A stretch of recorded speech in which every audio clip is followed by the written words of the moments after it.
Als Sjoerd naar bed gaat, dan zeggen we, doe even een tuutje. Ja, hier komt een achterhoeketje in, hè? Achterhoeks, ja, is gewoon hier de volkstaal. Dus hij en Mem stelde zich voor van ik ben Mem en ik ben Heid. En toen zei Martijn van wat moet ik nou zeggen, schoonheid. En toen zei ze Mem, nee, dat meisje wat in mij zeggen. Bijvoorbeeld Mem, ja, Mem, moeder. Ja, in de Achterhoeks is Mem is weer de borst. Nou, in de huis is het vooral dat ik gewoon Fries praat en Martijn die praat Achterhoeks. De kleine zit bij Mem aan de Mem.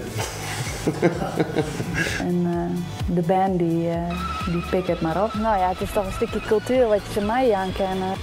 Het is niet goed te voor de hersens.